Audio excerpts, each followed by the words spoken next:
아담이 범죄한으로 모든 관계가 다 깨어졌습니다. 가장 먼저는 하나님과의 관계가 깨어졌죠. 하나님께서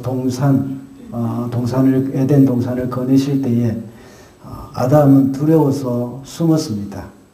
평소 때 같으면 하나님의 거느시는 소리만 들어도 기뻐서 어쩔 줄 몰라 하던 그런 아담이었는데, 이제 죄를 짓고 나서는 하나님의 발자국 소리가 두렵게 되어졌습니다. 그리고 아담과 하와가 관계가 깨어졌죠. 아담은 하와를 향해서 내 뼈 중에 뼈요 내 살 중에 살이로다 하고 말씀을 하셨는데, 이야기를 했는데, 죄를 지은 후로는 아담은 그 여자 그가 나에게 이야기해서 내가 선악과를 따먹었습니다 하고 대답을 합니다. 그래서 선악과를 따먹은 모든 책임을 하와에게 돌렸습니다. 그리고 아담이 범죄한 후로는 자연과의 관계가 깨어졌습니다. 자연은 가시와 은건키를 내면서 또 아담이 땀을 흘려야 땅의 소산을 먹을 수 있도록 했습니다. 그리고 동물들도 역시 사람을 두려워하기 시작했고, 특히 뱀은 여자와 완전히 원수지간이 되어졌습니다. 이렇게 깨어진 관계는 아직까지도 계속해서 내려오고 있습니다. 여전히 인간은 하나님을 두려워하는 그런 마음을 가지고 있고, 또 이 숨는 그 차원을 떠나서 두려워하는 그 차원을 떠나서 하나님을 대적하기도 하고 하나님이 없다고 하기도 합니다. 그리고 요즘은 자연이 가시와 은근키를 낼 뿐만 아니라 엄청난 재해까지도 가져와서 많은 인명과 재산의 손실까지 일으키고 있습니다. 그리고 사람과 사람이 싸우고 끊임없는 갈등 가운데 빠져가고 있습니다. 이웃나라를 침략하고 가까운 이웃과 더욱더 사이가 나빠져가는 일들이 참 많이 생겨나고 있습니다. 대한민국의 역사를 봐도 항상 이웃나라의 침략을 받아왔습니다. 가장 가까운 나라인 일본과 중국과의 그런 침략으로 그들의 침략으로 말미암아서 많은 어려운 역사를 겪어왔습니다. 비록 지금은 평화라고 말을 하지만 그런 가운데서도 갈등은 항상 존재하고 있죠. 몇 년 전에는 일제시대의 강제동원에 대한 배상 문제, 이 문제로 정치적인 심각한 갈등이 또 있었습니다.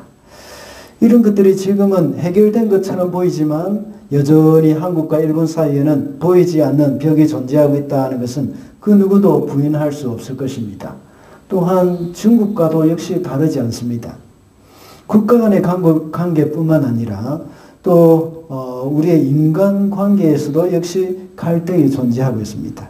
때로는 겉으로는 관계가 좋아 보이는 것 같지만 여전히 보이지 않는 벽이 있고 완전히 회복되지 못하는 그 일들이 아주 많이 있습니다.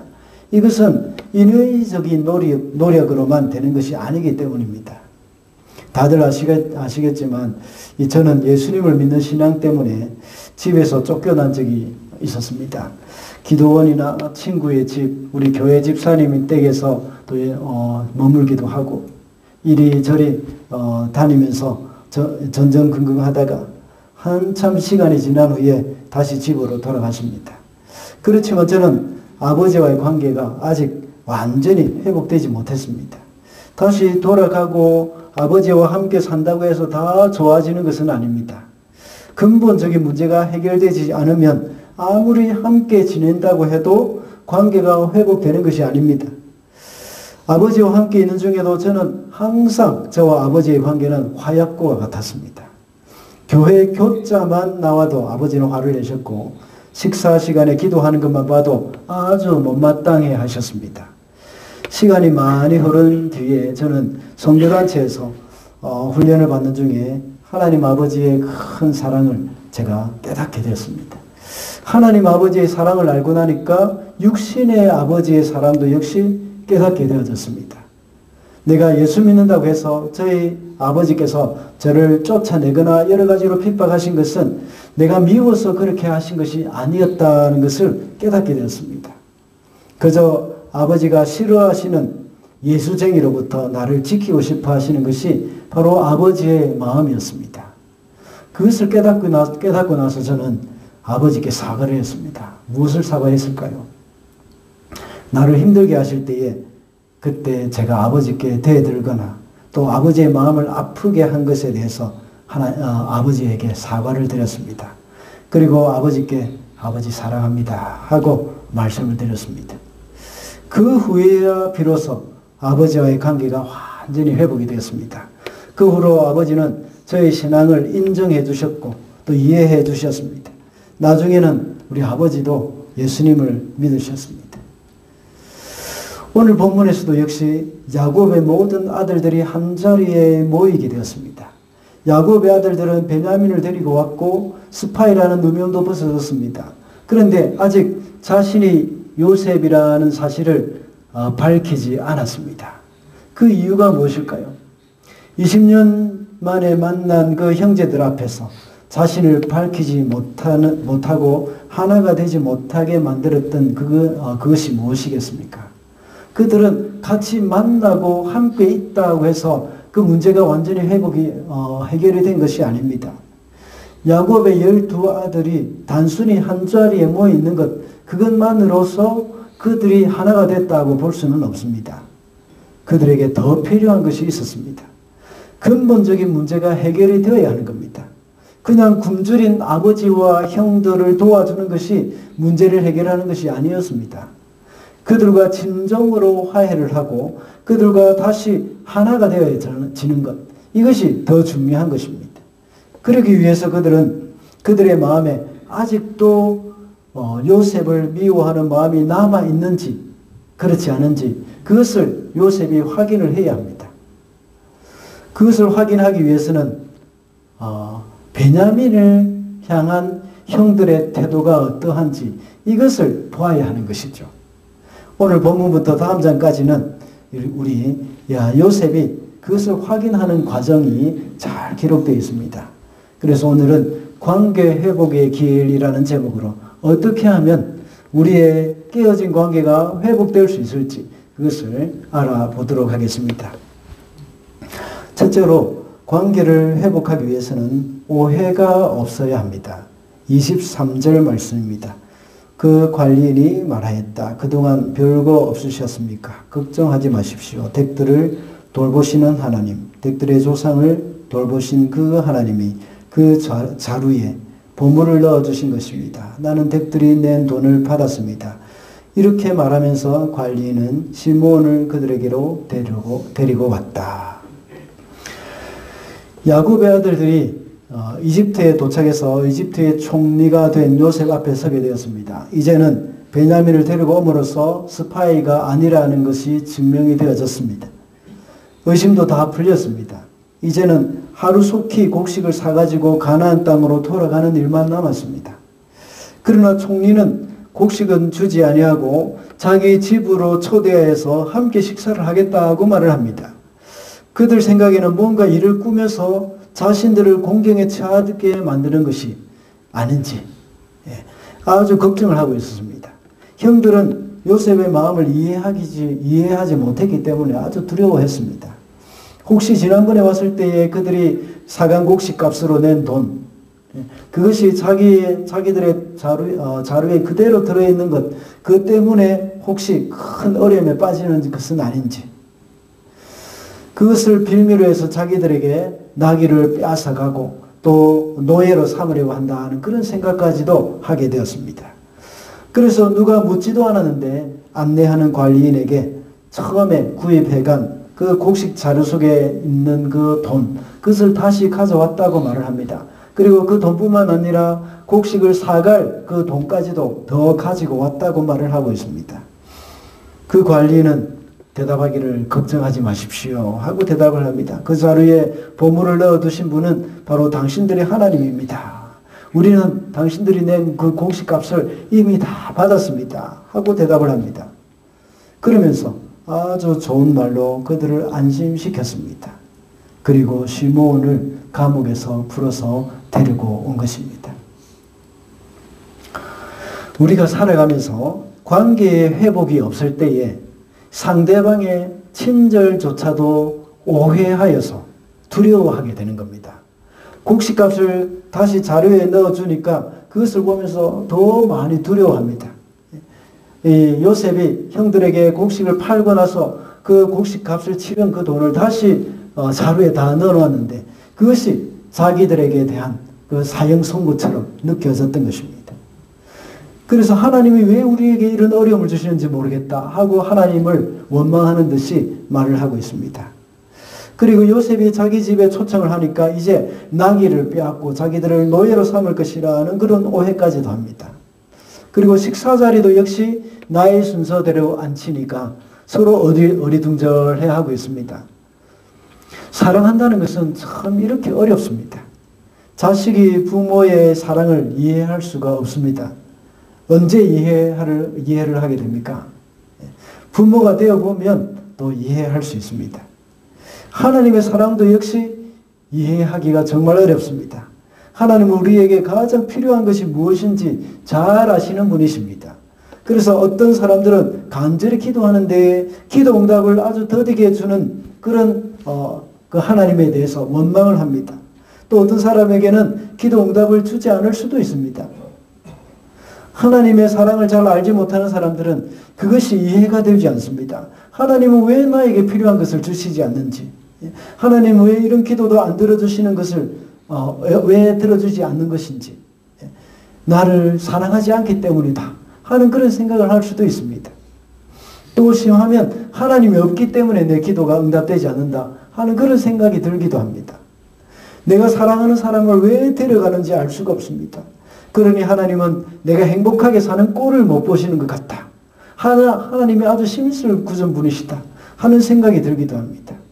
그래서 끝내 내가 불행하게 살기 원한다고 생각을 하게 되죠. 그러면 내가 죽게 되기를 원하신다. 하나님은 이런 분이시다 하는 그런 오해를 하게 됩니다. 그러나 하나님은 우리에게 가장 유익한 것이 무엇인지 잘 아시는 분이십니다. 그래서 때때로 우리가 생각하기에, 내가 생각하기에 이것 없으면 안 된다고 생각하는 것, 그것을 포기하도록 하신 것. 왜냐하면 그것을 끝까지, 우리 지난주일날 살펴봤던 것처럼 그것을 끝까지 내가 붙들고 있을 경우에는 이것이 나에게 해가 될 수도 있기 때문입니다. 그것이 바로 하나님의 사랑입니다.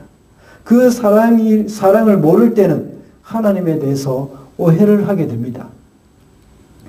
마치 요셉이 그의 형들에게 호의를 베풀었지만 그것이 그들을 죽이기 위한 것이라는 그런 생각을 하든지, 아니면 또 나귀를 빼앗아 갈 것이다, 노예를 삼기 위한 것이다, 노예로 우리를 삼으려고 하는 것이다 하는 그런 생각을 하는 것과 똑같습니다.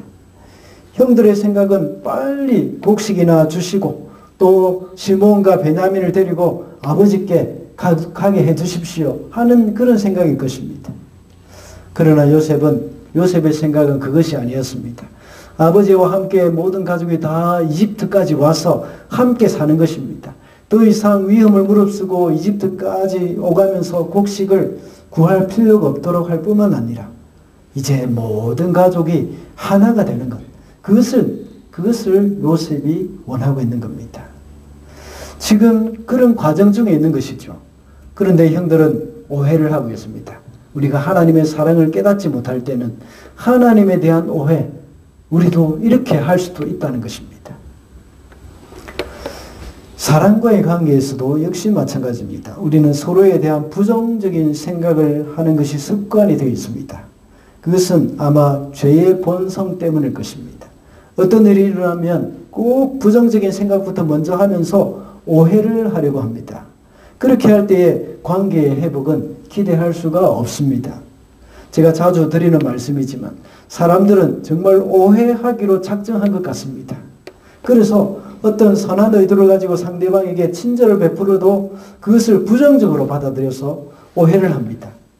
그럴 경우에는 관계 회복을 기대할 수가 없습니다.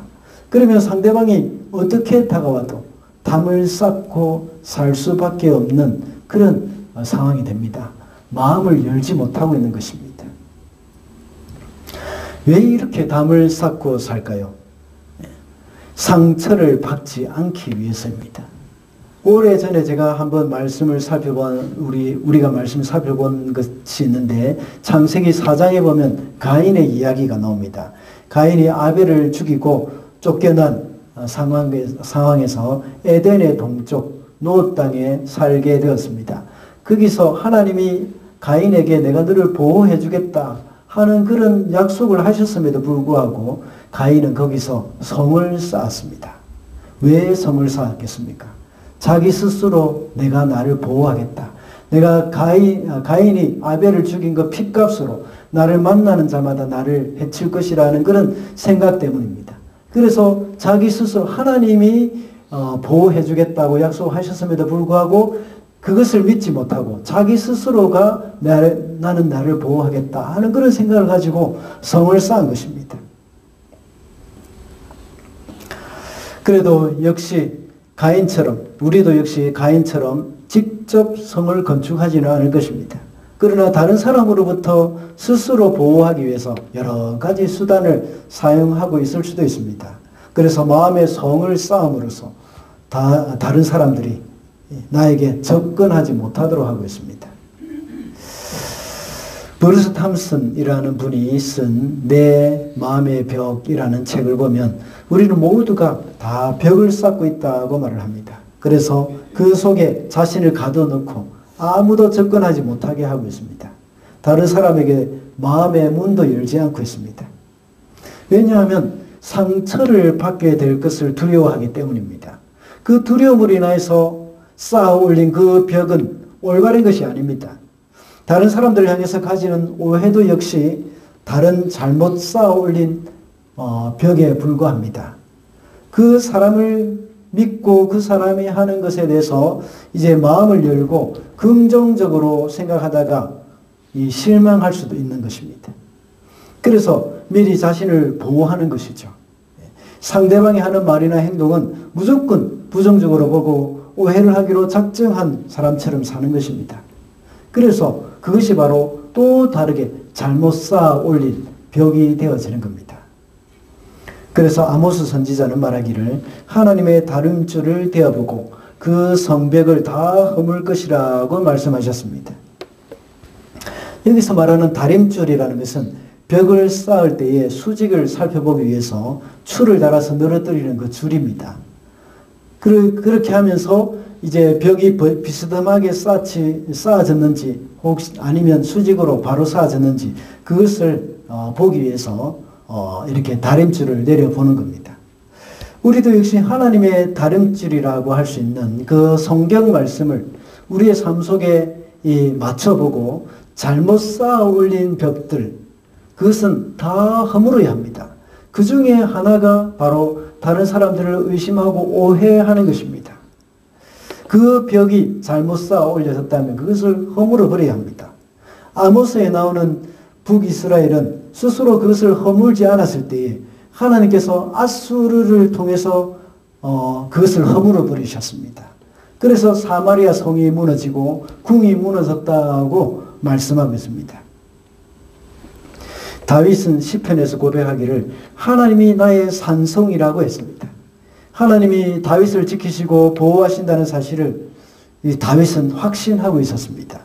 다윗은 늘 자기를 지키시는 그 하나님을 노래했습니다. 우리도 역시 하나님을 떠나지 않아야 합니다. 그리고 여호와가 나의 산성이시라는 그런 고백을 하면서 주님께로 피해야만 합니다. 그렇게 할 때에 우리는 자기의 성을 쌓지 않을 수도 있습니다. 그리고 다른 사람을 향해서 마음을 열고 그들에게 다가갈 수가 있습니다. 그리고 다른 사람을 오해하지 않을 수 있는 것입니다. 우리는 모든 사람을 향해서 마음을 열고 서로 사랑하는 마음이 있어야 합니다. 이것이 바로 공동체입니다. 예수 그리스도께서 우리의 막힌 담을 모두 헐어버리셨다고 에베소서에서는 말씀하고 있습니다. 예수 그리스도로 인해서 우리는 모두 한 몸이고 또 한 공동체입니다. 그래서 우리 가운데 서로 사랑하는 마음으로 서로를 용납하고 용서해주는 그런 주사랑 공동체임을 우리는 알아야 합니다. 그래서 우리는 용기를 가지고 하나님 앞에 용기를 가지고 우리의 마음을 열고 서로에게 허물 없이 다가갈 수 있어야 하는 겁니다. 하나님이 나의 산성이시며 나를 지키시는 분이라고 생각하는 사람은 어떻게 해야 할까요? 그런 사람은 상대방이 나를 해롭게 하려는 의도를 가졌다고 해도 우리는 그것을 좋게 해석을 해야 합니다. 그래서 사도 바울은 로마서 12장에서 말하기를 선으로 악을 이기라고 말씀을 했습니다. 이것이 바로 성도의 삶이고 이 관계 회복의 길이라는 것입니다. 둘째로 관계를 회복하기 위해서는 감정을 다스려야 합니다. 30절과 31절입니다. 요셉은 자기 친동생을 보다가 마구 치밀어 오르는 형제의 정을 누르지 못하여 급히 울 곳을 찾아 자기의 방으로 들어가서 한참 동안 울고 얼굴을 씻고 도로 나와서 그 정을 누르면서 밥상을 차리라고 명령하였다. 요셉이 자기 집에 와서 그의 형제들과 함께 점심 식사를 하기 위해서 이제 모였습니다. 그 중에 베냐민을 보고 축복하였습니다. 그리고 그를 보면서 북받쳐 오르는 그 감정, 이것을 억제하지 못하고 이제 눈물을 흘렸습니다. 이제 그리고 다시 나와서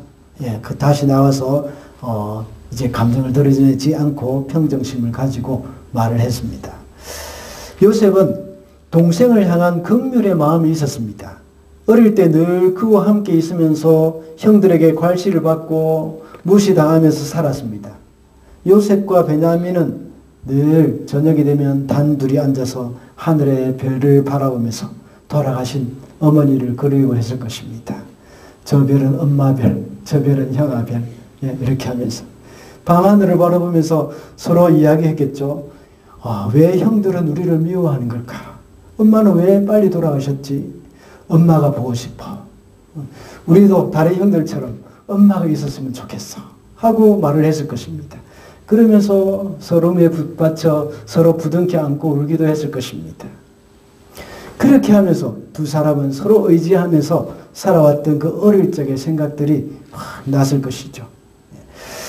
요셉은 베냐민을 보고 이런저런 생각을 하면서 베냐민이 혼자 형들 틈에서 얼마나 힘들었을까라고 생각을 하면서 긍휼의 마음을 가졌을 것입니다. 그러다가 이렇게 눈물이 활칵 쏟아져 나온 것입니다.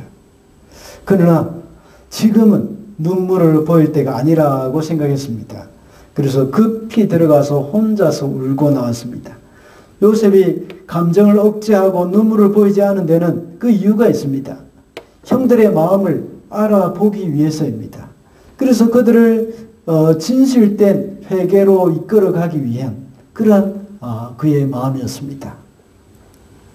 만약 그런 과정을 거치기도 전에 요셉의 정체를 형들이 알게 된다면 이 진심에서 나오는 회개가 아니라 요셉의 지위에 대해서 두려워하는 그런 마음 때문에 나오는 회개가 될 수도 있기 때문입니다. 그래서 요셉 앞에서는 베냐민에게 잘해주는 척 할 수도 있습니다. 그렇게 되면 온전한 관계의 회복이 일어날 수가 없게 될 수도 있기 때문입니다.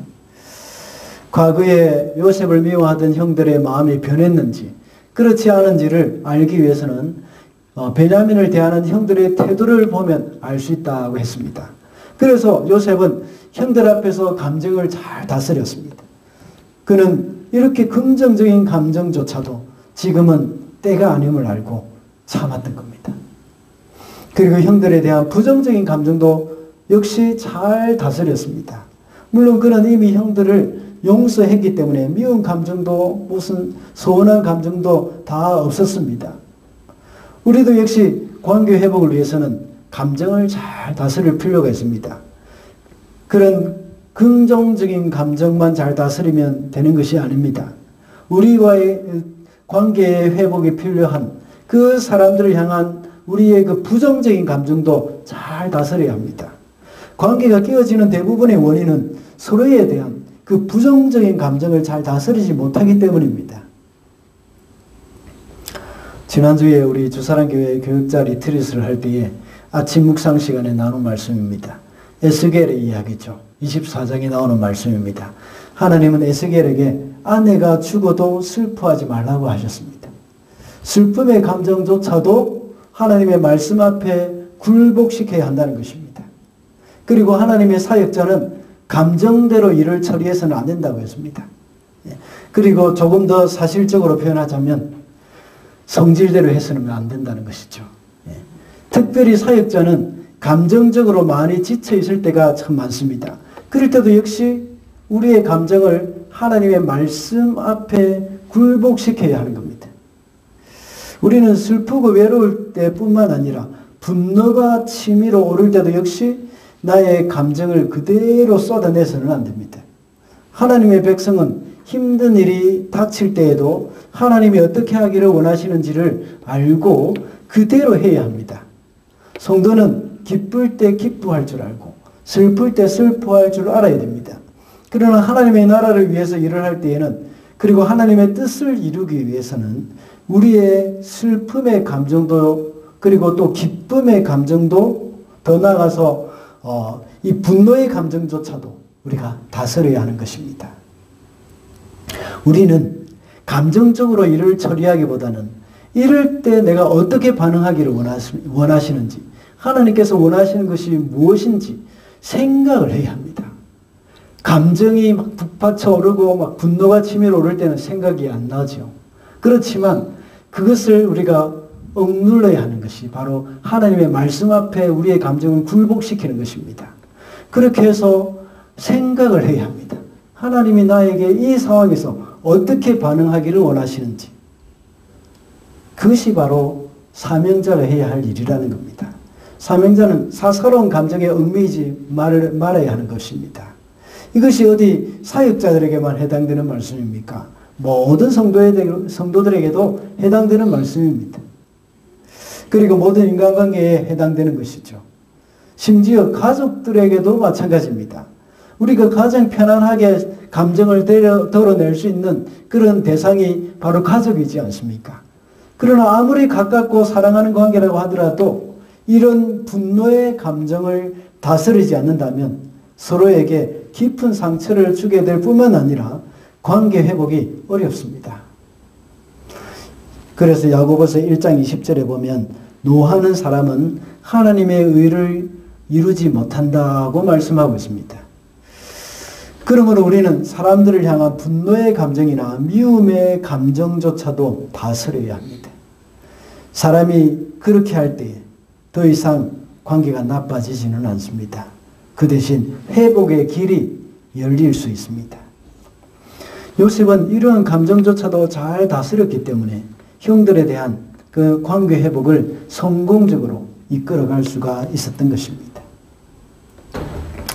마지막으로 관계를 회복하기 위해서는 비교하지 말아야 합니다. 34절입니다. 각 사람이 먹을 것은 요셉의 상에서 날라다 주었는데 베냐민에게는 다른 사람보다 5몫이나 더 주었다. 그들은 요셉과 함께 취하도록 마셨다. 앞서 말씀을 드렸듯이 요셉이 확인해야 할 일들이 있다고 했습니다. 그것이 무엇입니까? 그것은 형들이 베냐민을 대하는 태도가 어떠한가, 이것을 봐야 하는 겁니다. 그래서 오늘 본문에 보면 요셉이 베냐민을 보았다는 말이 여러 번 나옵니다. 16절에서도 베냐민이 그들과 함께 오는 것을 보고서라고 적혀 있습니다. 그리고 29절에도 역시 친동생 베냐민을 보면서라고 기록되어 있습니다. 그리고 30절에서도 자기 친동생을 보다가라고 적혀 있습니다. 여기서 말하는 보다라는 말은 히브리 원문으로 보면 그냥 아무 생각 없이 그냥 훑어보는 것이 아니라 이 어떤 목적을 가지고 유심히 살핀다는 그런 말입니다. 이렇게 자세히 살펴본 이유는 물론 사랑하는 자신의 친동생이기 때문입니다. 그러나 또 한 가지 이유가 있습니다. 그것은 베냐민의 표정이 어떤 것인지, 형들에게 괴롭힘을 당하여서 겁에 질려 있는지, 주눅이 들어 있는지, 이것을 보고 싶어 하는 것입니다. 그러나 요셉의 마음이 이번에는 이러한 요셉의 마음이 이번에는 식사 자리에서 다시 확인이 됩니다. 모두가 요셉의 집에 모여서 식사를 했습니다. 하인들이 각자가 먹을 음식을 이렇게 요셉의 상에서 날라다 주었습니다. 각자에게 먹을 만큼 이렇게 1인분씩 다 갖다 줬습니다. 그런데 베냐민에게는 5배나 주었던 겁니다. 왜 이렇게 했을까요? 음식을 5배나 준다고 해서 베냐민이 그것을 다 먹을 수가 있을까요? 이렇게 한 이유는 형들로 하여금 과거에 아버지가 요셉을 편애할 때 그때의 일을 떠오르게 만들기 위해서입니다. 그렇게 해서 베냐민을 향한 형들의 마음이 어떠한지를 보기 위한 것입니다. 아버지가 요셉을 편애하고 채색 옷까지 입혀주던 그런 아버지였습니다. 나중에 요셉이 없어지고 나니까 베냐민을 향한 그 아버지의 편애는 더욱더 심했던 것이죠. 그런데 지금 이집트까지 왔습니다. 이집트의 총리까지도 베냐민을 편애하는 것을 보게 될 때 그 형들의 반응이 도대체 어떤지 요셉은 그것을 보고 싶었던 것입니다. 그러나 오늘 본문에서 보면 다른 형들은 전혀 그 부분에 대해서 시기하거나 비교하는 마음이 나타나지 않습니다. 그저 함께 먹고 즐거워하는 그 장면만 기록되어 있습니다. 세번역에서는 즐거워했다는 말이 나오지 않습니다. 그런데 개역개정에서는 요셉이 우리 다 같이 한번 읽어볼까요? 다 같이 시작. 요셉이 자기 음식을 그들에게 주되 베냐민에게는 다른 사람보다 5배나 주매 그들이 마시며 요셉과 함께 즐거워하였더라. 형들은 베냐민에게 5배를 더 주든지 10배를 더 주든지 관심이 없다는 것을 여기서 알 수가 있습니다. 이것이 요셉이 이것을 볼 때에 아주 흡족해 했던 것이죠. 시기하는 마음과 서로를 비교할 때에 일어나게 되는 그런 마음들, 이런 마음들은 참 서로의 관계를 회복하기가 어렵게 만드는 것입니다. 요셉의 형들이 20년 전에 요셉을 이집트에 팔아버린 이유도 역시 이런 마음 때문이죠. 형들이 생각할 때에 자신들은 항상 죽도록 일만 하고 요셉은 왕자처럼 채색 옷을 입고 다니는 것을 볼 때에 정말 배가 아팠던 겁니다. 형들의 옷은 늘 작업복 차림이었지만 요셉의 옷은 화려한 파티복과 같은 것을 입고 다니는 것입니다.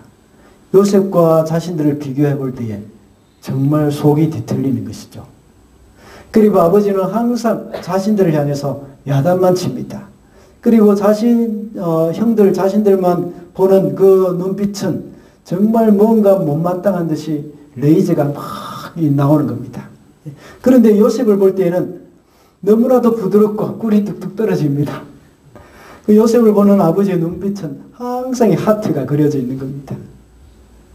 그러니 아버지에게 인정받지 못하고 사랑받지 못하는 형들에게는 상처가 큽니다. 이렇게 비교할 때에 상처가 되는 겁니다. 그리고 비교할 때 시기하는 마음이 생기게 되는 것이죠. 그리고 자존감이 떨어지게 되어 있습니다. 또한 나와 다른 사람을 비교하는 것뿐만 아니라 다른 사람들을 이렇게 비교하는 것도 역시 건강한 것은 아닙니다. 이런 것은 관계 회복에 전혀 도움이 되지 않습니다.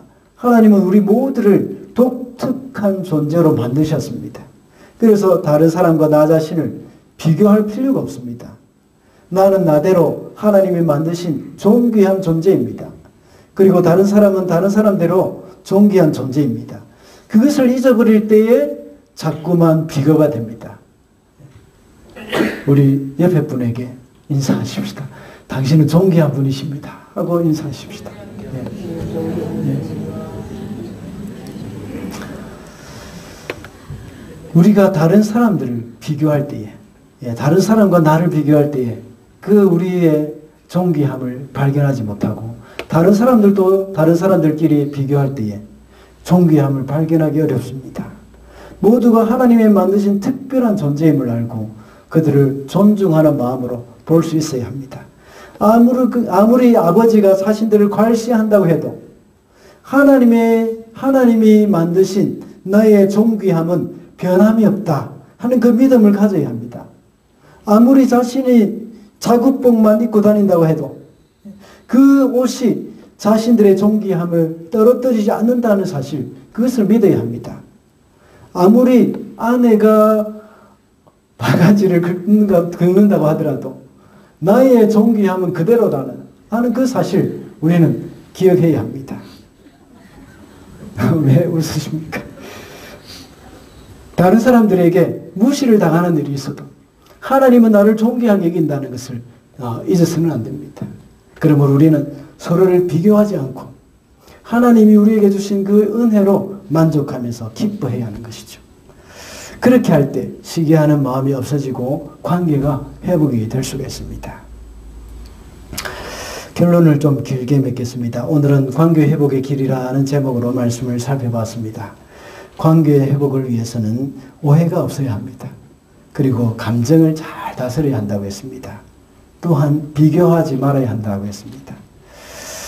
관계 회복은 혼자만 잘해서 되는 것이 아닙니다. 서로가 함께 이루어 가야 할 일입니다. 나만 잘해서 되는 것이 아니죠. 그래서 서로가 함께 노력을 해야 합니다. 그런데 나만 관계 회복에 관심이 있다고 생각되질 때, 또 깨어진 관계에 있는 그 사람과 화해하려고 애쓰는데 상대방은 전혀 관심도 없을 때도 있을 것입니다. 아마 많은 사람들이 이런 경험을 했을 수도 있습니다. 그럴 때 우리는 어떻게 해야 할까요? 진정한 관계 회복을 원한다면 혼자라도 먼저 하나님께 나아가야 합니다. 내가 먼저 하나님께 나아가지 않는 이상 결코 다른 사람과 하나가 될 수가 없습니다. 요셉이 그랬습니다. 요셉은 비록 형들에 의해서 이집트에 팔려왔습니다. 그러나 그는 하나님께 나아갔습니다. 형들은 요셉을 팔고 난 후에 관계 회복에 전혀 관심이 없었죠. 그렇지만 요셉은 이미 형들을 용서했습니다. 그렇다고 해서 요셉은 형들에게 섣불리 자신의 정체를 밝히지 않았습니다. 그는 이집트에 노예로 팔려온 후로부터 하나님께 나아갔습니다. 노예 생활을 하면서도 하나님께 나아갔고 또 감옥 생활할 때에도 역시 하나님께 나아갔습니다. 어떻게 보면 꿈이 많던 요셉에게는 가장 절망적인 시간이었을 것입니다. 또한 요셉의 관계에 있어서도 가장 절망적인 시간이었을 것입니다. 그러나 사람이 보기에는 가장 절망적인 시간이긴 하지만 하나님이 일을 하시는 시간이었습니다. 요셉이 하나님을 의지하는 이상 그 절망적인 시간은 결코 절망이 아니라 하나님이 준비하시는 시간이 되었던 것입니다. 혹시 지금 여러분에게 있어서 절망적이라고 생각되는 시간입니까? 여러분의 꿈과 관련해서 그리고 여러분의 관계 회복에 있어서 절망적이라는 생각이 드십니까? 그렇다면 그 시간이 더욱더 하나님을 찾으시는 순간이라, 하나님을 찾아야 하는 그런 시간이라는 것을 기억해야 합니다. 요셉이 그 시간에 하나님을 찾을 때에 하나님이 일을 하기 시작했습니다. 요셉이 하나님을 찾고 하나님을 의지할 때에 하나님은 다른 사람들에게 필요한 것을 요셉에게 주셨습니다.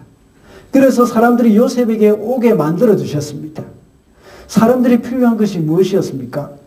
곡식이었지 않습니까? 하나님은 요셉에게 곡식을 주셨습니다.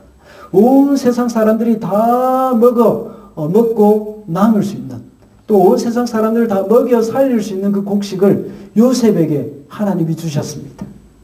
그래서 온 세상 사람들이 요셉에게 오게 만들었습니다. 요셉을 시기하여 팔아버린 형들도 요셉에게 오게 되었습니다. 그렇게 함으로 요셉과 화해의 길을 열어주셨습니다. 요셉과의 관계 회복에 대해서 전혀 관심도 없던 형들이었습니다. 그러나 요셉에게로 인도하셔서 하나님께서는 관계 회복의 길을 열어주신 것입니다. 앞서 관계 회복을 위해서는 오해하지 말고 감정을 잘 다스리면서 비교하지 말아야 한다고 말씀드렸습니다. 진정한 관계 회복의 길은 하나님께 나아가는 것, 그것이 전제가 되어야 하는 겁니다. 저와 여러분이 진정으로 관계를 회복하기 원한다면 하나님께 나아가는 것입니다. 내가 먼저 하나님께 나아갈 때에 다른 사람, 관계 회복에 관심이 없는 사람들도 하나님께서 보내어 두셔서 관계 회복을 이루어 가도록 만들어 주신 것입니다. 그래서 진정한 관계 회복의 길을 열어가므로 화평케 하는 사람으로 살아가는 저와 여러분이 되시기를 바랍니다. 기도하겠습니다.